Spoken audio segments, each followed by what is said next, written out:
semuanya, di video kali ini saya akan membahas tentang etis atau etika bermedia digital. Apakah kita sudah beretika dalam menggunakan media digital? Tentu masih belum sepenuhnya ya, maka dari itu saya akan menjelaskannya. Pertama, ada yang sudah pernah dengar belum apa sih etika digital itu? Nah, etika digital adalah kemampuan individu dalam mencontohkan, menyesuaikan diri, merasionalkan, mempertimbangkan, dan mengembangkan tata kelola etika digital atau netiquette dalam kehidupan sehari-hari. Bahwa menggunakan media digital mestinya diarahkan pada suatu niat, sikap, dan perilaku yang demi kebaikan bersama, dengan meningkatkan kualitas kemanusiaan. Apalagi nih ya, di Indonesia yang multikultur ini, maka etika digital ini sangat relevan dipahami dan dipraktekkan oleh seluruh warga Indonesia loh.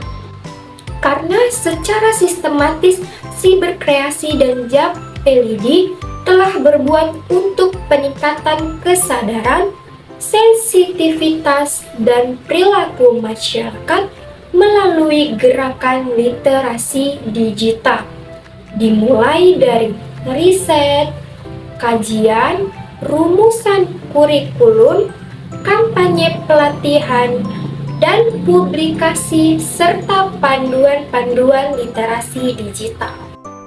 Oke, selanjutnya terdapat dua kategori etika. Yang pertama, etika tradisional dan yang kedua, etika kontemporer. Etika tradisional adalah etika offline yang menyangkut tata cara lama, kebiasaan, dan budaya yang merupakan kesepakatan bersama dari setiap kelompok masyarakat, sehingga menunjukkan apa yang pantas dan tidak pantas sebagai pedoman sikap dan perilaku anggota masyarakat. Nah, yang kedua ada etika kontemporer. Apa sih yang dimaksud etika kontemporer ini?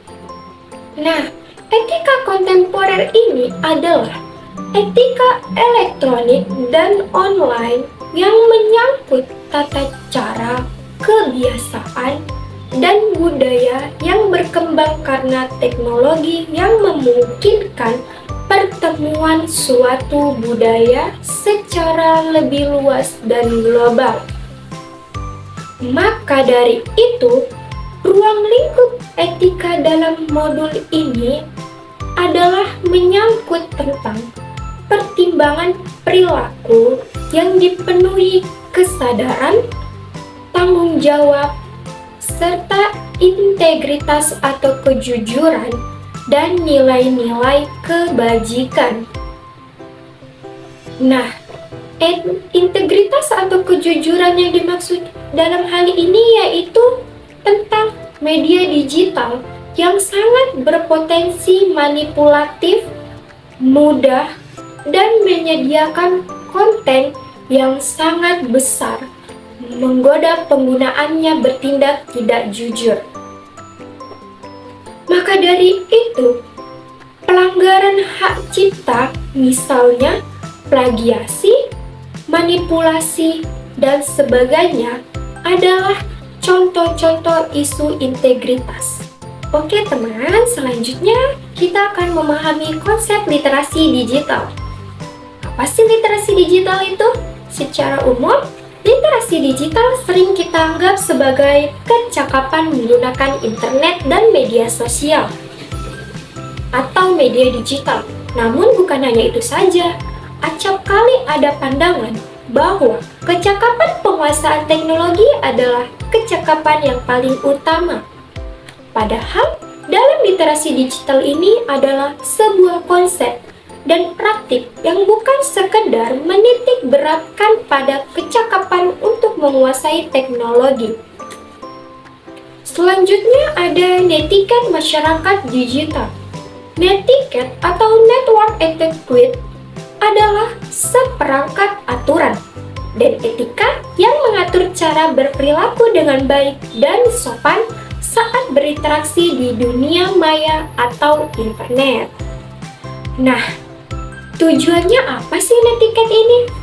Nah, tujuan netiquette ini adalah untuk memastikan bahwa berkomunikasi online tetap saling menghormati dan tidak menyinggung pihak lain.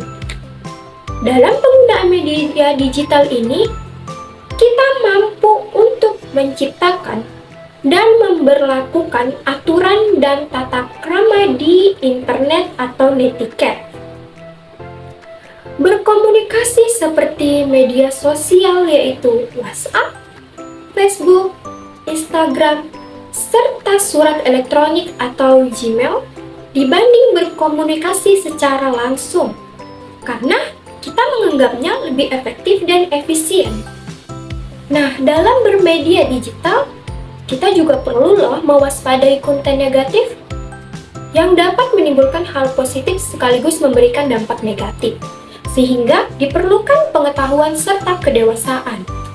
Demikian pula ragam informasi yang didapatkan juga semakin terbuka baik, konten positif maupun konten negatif. Nah, dalam konten negatif ini yang membarengi perkembangan dunia digital tentu dapat menyasarkan para pengguna internet termasuk di Indonesia. Konten negatif atau konten ilegal di dalam Undang-Undang Nomor 11 Tahun 2008 tentang informasi dan transaksi elektronik yang telah diubah melalui Undang-Undang Nomor 19 Tahun 2016 atau UU ITE yang dijelaskan sebagai informasi atau dokumen elektronik yang memiliki muatan untuk melanggar kesesuaian, perjudian, penghinaan atau pencemaran nama baik, pemerasan atau pengancaman, penyebaran berita bohong dan menyesatkan, sehingga dapat mengakibatkan kerugian pengguna. Bukan hanya itu, selain itu, konten negatif juga diartikan sebagai substansi yang mengarah pada penyebaran kebencian atau permusuhan yang berdasarkan suku, agama, ras, dan golongan. Konten negatif ini dapat muncul akibat motivasi-motivasi pembuatnya yang memiliki kepentingan ekonomi atau mencari uang, politik atau menjadikan kelompok politik tertentu, mencari kambing hitam dan memecah belah masyarakat atau berkaitan suku, agama, ras, dan antar golongan. Contohnya itu, yang pertama kita dapat seperti penghargaan pada diri sendiri, yaitu kita akan menjaga kepentingan kita di dunia digital. Kita akan bijak mengekspos diri kita melalui pesan yang kita buat dan yang kita bagikan. Contohnya apa sih? Nah, contohnya itu kita tidak akan merekam diri kita dalam situasi yang tidak pantas. Nah, contoh yang kedua ada penghargaan pada orang lain, yaitu penerapan prinsip tersebut pada media sosial mereka sendiri. Nah, dalam konten juga terdapat hoax Apa sih itu hoax? Hoax adalah salah satu konten negatif yang mendapatkan perhatian, yaitu disebut hoax. Hoax adalah sebuah kata yang tidak asing lagi bagi kita, ya kan? Kata ini sangat populer belakangan ini di Indonesia. Berbagai peristiwa besar sering diiringi oleh kemunculan hoax, misalnya seperti peristiwa politik, bencana alam, ekonomi, sosial, dan kesehatan. Bukan hanya itu, di dunia maya dan media digital terdapat perundungan atau cyberbullying. Pernah dengar kata cyberbullying? Nah, cyberbullying itu di antara kita sudah ada yang pernah mendengarnya ya. Kata tersebut diterjemahkan dalam bahasa Indonesia sebagai perundungan di dunia maya. Nah, dapat diartikan, cyberbullying adalah tindakan agresif dari seseorang atau sekelompok orang terhadap orang lain yang lebih lemah, atau bisa dikatakan secara fisik maupun mental ya, dengan menggunakan media digital. Nah, tindakan ini bisa dilakukan terus-menerus oleh yang bersangkutan. Dalam aktivitas ini, kegiatan ini korban bisa mengalami depresi mental, Bukan hanya itu, bahkan ada yang sampai stres dan gila ya. Nah, bukan hanya itu saja loh bentuk perundungan ini. Bentuk perundungan ini dapat berupa doxing atau membagikan data personal seseorang ke dunia maya, cyberstalking atau mengintip dan memata-matai seseorang di dunia maya, serta revenge porn atau membalas dendam melalui penyebaran foto atau video intim atau vulgar seseorang. Bukan hanya itu loh, selain balas dendam, perundungan ini juga untuk memeras korban. Dan perundungan ini bisa juga memunculkan rasa takut yang sangat luar biasa ke si korban. Bahkan lebih parahnya lagi, dapat terjadi kekerasan fisik di dunia nyata loh. Nah, selanjutnya bukan hanya cyberbullying saja loh konten negatif ini. Selanjutnya dapat memunculkan yaitu ujaran kebencian. Dari ujaran kebencian ini atau hate speech adalah ungkapan atau ekspresi yang menganjurkan ajakan untuk mendiskreditkan atau menyakiti seseorang serta kelompok seseorang dengan tujuan membangkitkan permusuhan, kekerasan, dan diskriminasi kepada orang atau kelompok tersebut pada banyak kasus. Ujaran kebencian ini dapat membakar massa untuk melakukan kekerasan fisik loh terhadap sasaran dari ujaran tersebut. Bukan hanya itu, penghasut membuat konten ujaran kebencian ini dengan sengaja, semata-mata hanya untuk mengubah fakta-fakta atau disinformasi. Kata-kata atau gambar, video, audio dipilih yang bersifat memojokkan sekelompok atau seseorang. Nah, dari pemaparan konten negatif itu, tujuannya adalah kita ingin mendapatkan informasi yang benar. Kita perlu melakukan cross-check atau untuk menguji kebenaran suatu informasi. Langkah verifikasi akan mengurangi risiko menjadi korban dari konten negatif tersebut. Nah, selanjutnya ada tindakan etis dalam kompetensi digital. Tindakan etis dalam kompetensi digital ada 10 yang dirumuskan oleh Japelidi dan berbagai sumber, yaitu mengakses, menyeleksi, memahami, menganalisis, memverifikasi, mengevaluasi, mendistribusikan, memproduksi, berpartisipasi, dan yang terakhir ada berkolaborasi. Dari ke-10 kompetensi tersebut bersifat pentahapan dan dapat kita gunakan loh untuk mengatasi konten negatif yang ada di internet. Selanjutnya ada menganalisis konten negatif.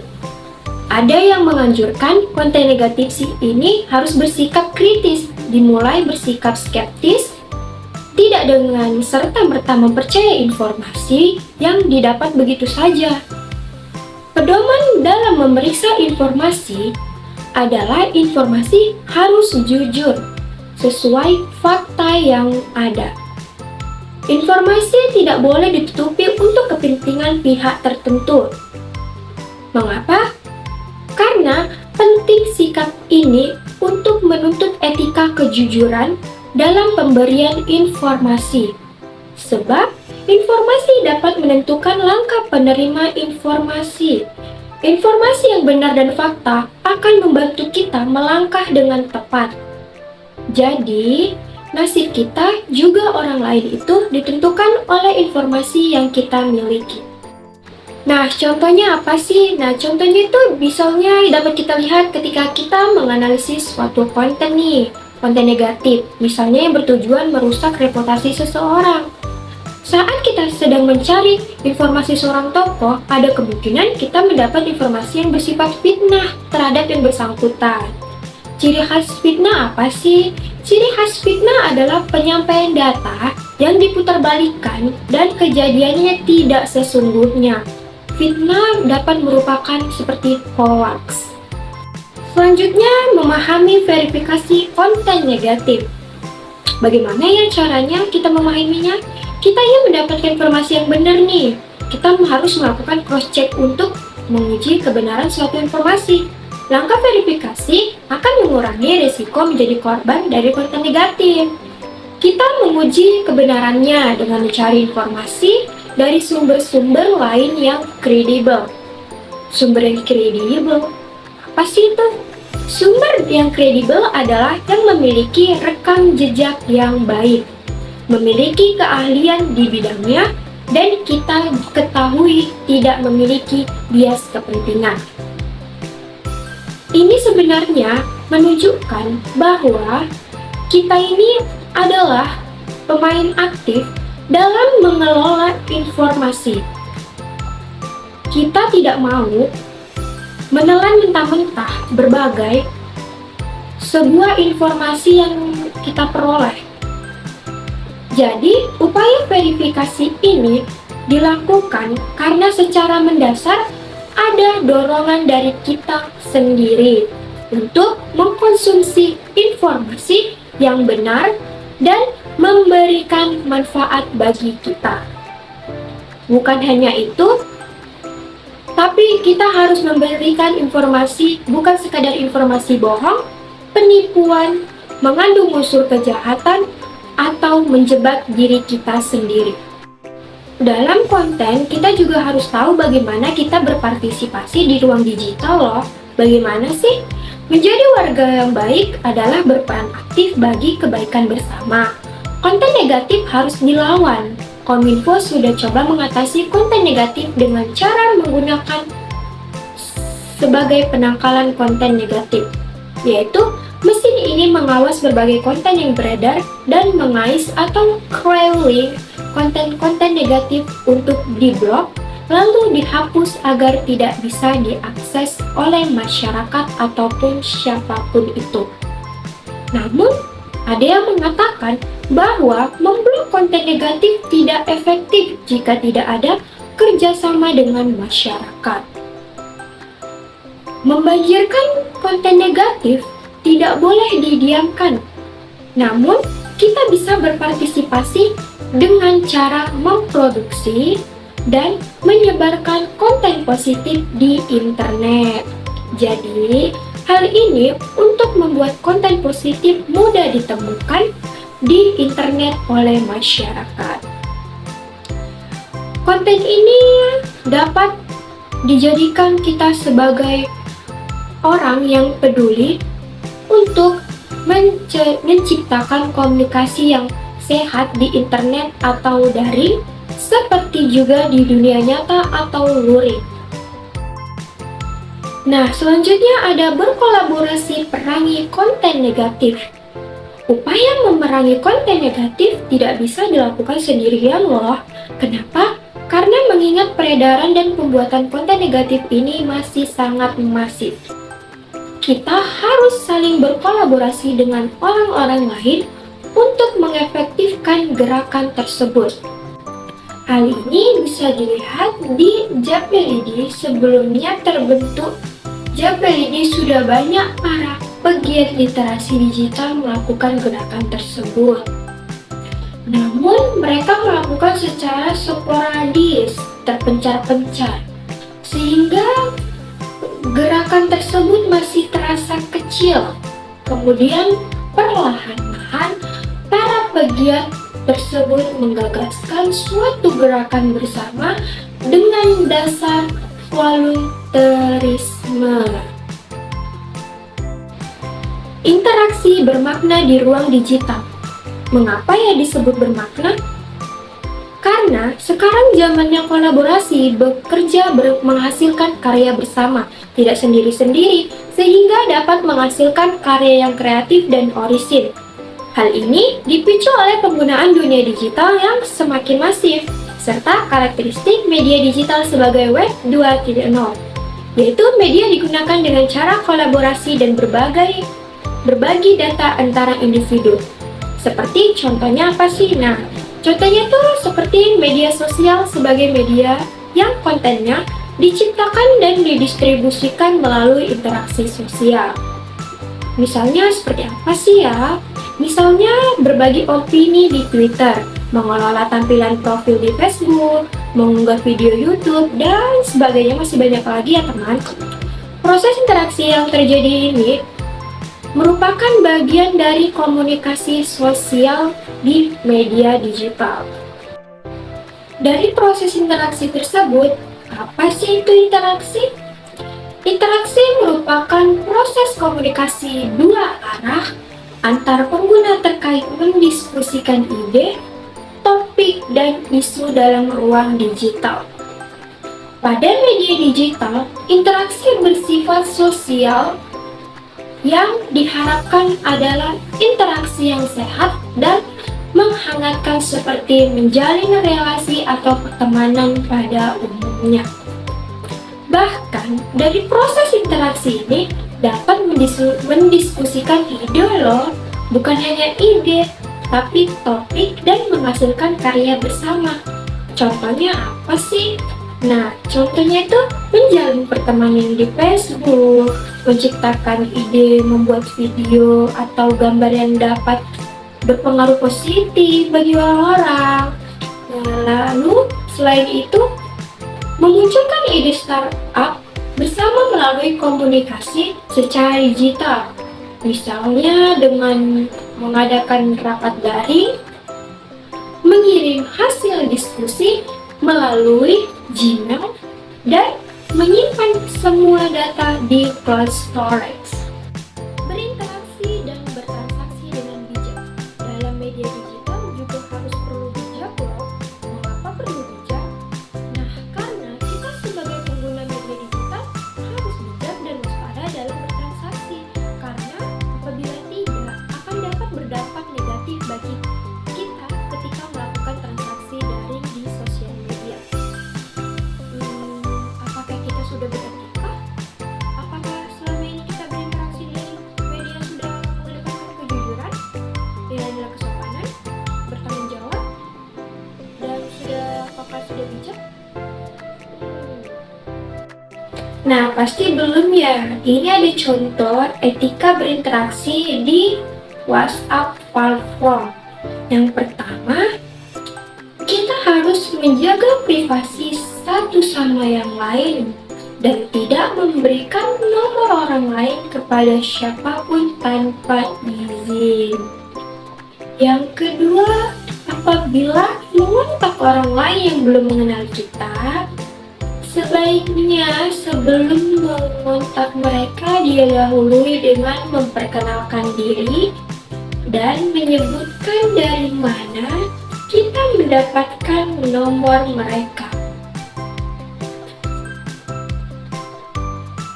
Dan yang ketiga ada apabila membuat grup atau akan memasukkan seseorang ke dalam sebuah grup, maka sebaiknya kita menanyakan terlebih dahulu kesediaannya untuk bergabung dalam sebuah grup WA tersebut. Yang keempat, jangan meneruskan pesan bila pesan tersebut belum dapat dipastikan kebenarannya.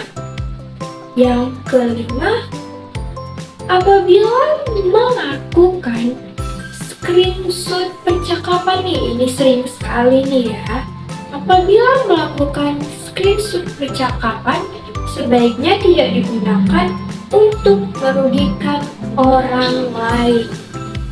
Dan yang keenam, bila memposting foto atau mengirimkan sebuah foto, pastikan foto yang diunggah tidak melanggar etika kesopanan maupun etika kesusilaan. Yang ketujuh, ada bila meneruskan foto atau video, sebaiknya tidak dipotong dan dapat memberikan perbedaan makna atau persepsi. Ini juga sering nih, jika kita memotong video sedikit saja, maka akan ada perbedaan makna tersebut. Yang kedelapan ada bila mengunggah foto atau informasi yang kita dapatkan terhadap orang lain atau dari media sosial, sebaiknya kita menyertakan sumber dan menghormati hak ciptanya. Yang kesembilan ada sebaiknya kita menghindari mengunggah konten yang bersifat kontroversi yang menyebabkan perdebatan dan permusuhan. Yang ke-10 ada sebaiknya menghindari masuk ke dalam grup atau fanpage yang cenderung menghasut, memprovokasi, menyebar kebencian, hingga mengandung pornografi. Yang ke-11, kita dapat melaporkan akun yang dianggap meresahkan, terutama akun yang cenderung menghasut, memprovokasi, menyebarkan kebencian, hingga mengandung pornografi. Nah, pornografi ini yang sangat bahaya ya. Yang ke-12 ada tidak tersulut emosinya dalam perdebatan yang berlangsung di daring. Yang ke-13, apabila ingin berkomentar, sampaikan secara bijak dan sopan. Setelah kita memahami interaksi dengan bijak, maka kita pahami bersama bagaimana menjadi penjual dan pembeli daring yang bijak. Setelah kita memahami bagaimana berinteraksi yang etis, sekarang kita tingkatkan manfaat media digital dengan melakukan sebuah transaksi. Bagaimana sih caranya? Nah, caranya ini bermain di media sosial bisa menghasilkan uang juga loh. Emang bisa ya? Iya, saat ini telah terbangun perspektif baru netizen bahwa interaksi netizen di media sosial dapat membantu mengembangkan dan memudahkan proses jual beli barang atau jasa yang ditawarkan warganet. Internet memudahkan proses jual beli ini melalui aplikasi atau melalui media sosial loh yang telah kita miliki. Jadi media sosial ini juga dapat menghasilkan uang. Penggunaan media digital sebagai wadah jual beli meningkatkan cukup tinggi di Indonesia. Bahkan akun media sosial pun dapat digunakan sebagai media jual beli secara daring atau secara online. Menurut Global Wellbex, Indonesia adalah negara dengan tingkat adopsi e-commerce atau transaksi daring atau online paling tinggi loh di dunia pada tahun 2019. Hal ini menggambarkan bahwa sebanyak 90% pengguna internet yang berada pada usia 19 hingga 60 tahun pernah melakukan pembelian produk atau jasa secara daring loh. Tidak hanya penjual, namun tingkat pembelian daring juga meningkatkan, terutama di masa pandemi. Karena di masa pandemi ini orang-orang tidak boleh keluar rumah, maka peningkatannya sangat besar. Penggunaan internet untuk transaksi media sosial dimanfaatkan pelaku usaha mikro kecil dan menengah atau UMKM sebagai wadah mengembangkan bisnis. Mungkin Anda tertarik. Berikut beberapa keunggulan penggunaan media sosial untuk UMKM. Antara lain, yang pertama, ada biaya operasional yang lebih efektif dan efisien.